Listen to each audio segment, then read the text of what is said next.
On this week's vlog, we're in Chicago, where we try deep dish pizza, take a look at the architecture, and visit Boystown.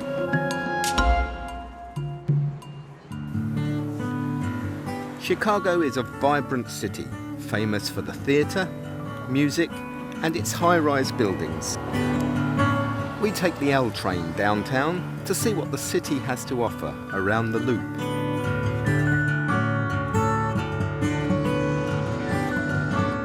Starting out on the river, we decide to take a boat trip around the city's waterways and learn more about the buildings and architecture that form the famous Chicago skyline. Some of the world's tallest buildings are here, such as the Willis Tower.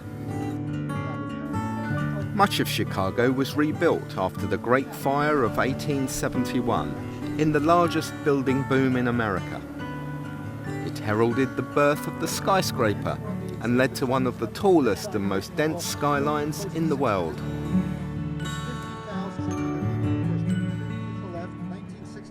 Today we're in downtown Chicago looking around Millennium Park.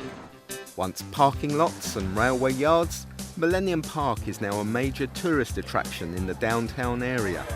Cloudgate, or the Bean, is a large steel sculpture by Anish Kapoor, with a highly reflective surface that just begs to be photographed against the imposing Chicago cityscape. The J. Pritzker Pavilion, designed by Frank Gehry, seats over 10,000 people on seats or lawn and hosts many free concerts and events throughout the year.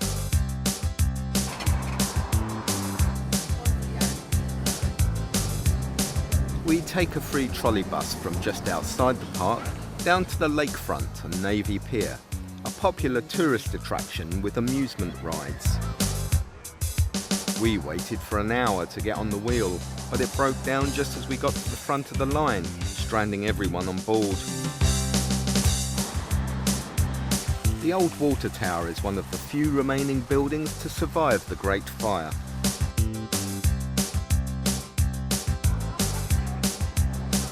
Time for pizza. Well, I figured we needed to try a Chicago deep dish pizza at the famous Giordano's. Chicago-style deep dish pizza pie is like no other. Thank you. And it's very filling.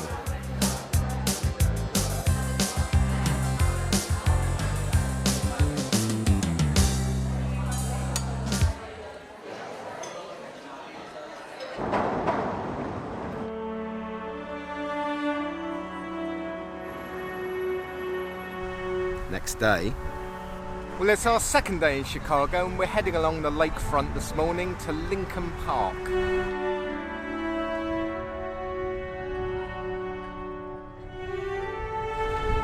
This is Lake Michigan on the Chicago shoreline. And it's just a short flight from Canada. The park stretches for over 7 miles along the lake shore from Navy Pier north to Edgewater and features many attractions such as Lincoln Park Conservatory. It's raining. The conservatory covers 3 acres and features botanical gardens in a lush tropical environment, with a show house that hosts special exhibitions and flower shows. But best of all, it's free to visit.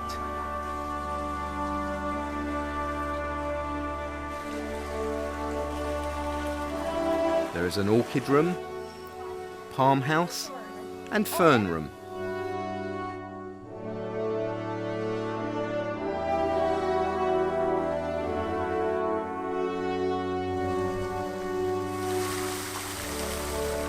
Another free attraction is the famous Lincoln Park Zoo.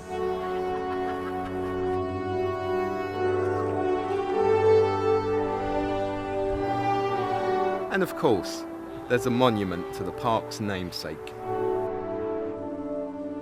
On the edge of Lincoln Park, you'll find the Chicago History Museum. All aboard. A look back in time at all aspects of life in Chicago, from transportation to its more sordid criminal history.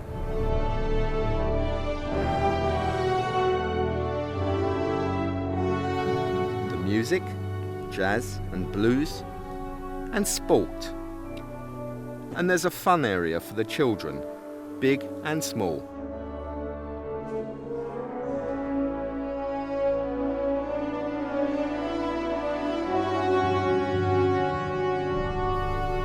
We try another delicious pizza before heading back to Lakeview, where we take a quick look around Wrigley Field, home of the Chicago Cubs baseball team. The 606 is an elevated walkway along an old railway line. So we just walked to the end of the trail and we thought there might be something impressive at the end, but there isn't. So now we have to walk back again. The route is popular with cyclists, walkers and runners, and features a number of artworks.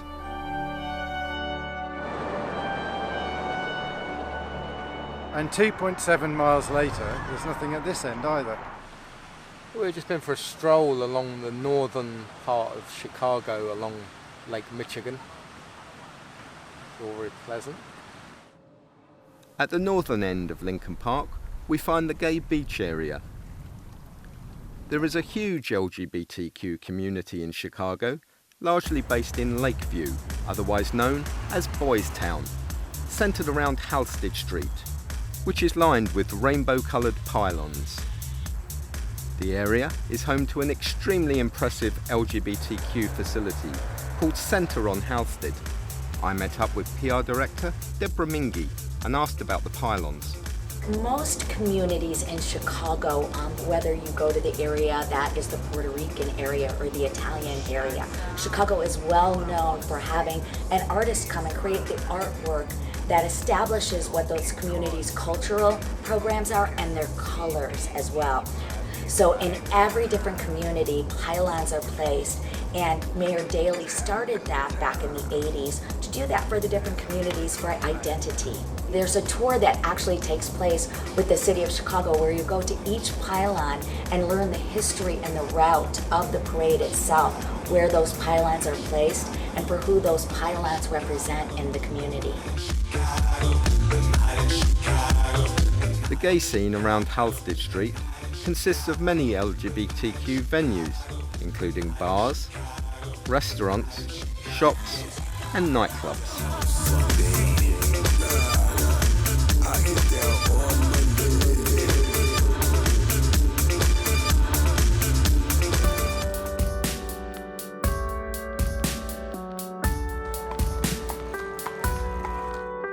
Next time, we head for New York City for the final part of our US trip. So subscribe now to see what we get up to in Manhattan and beyond.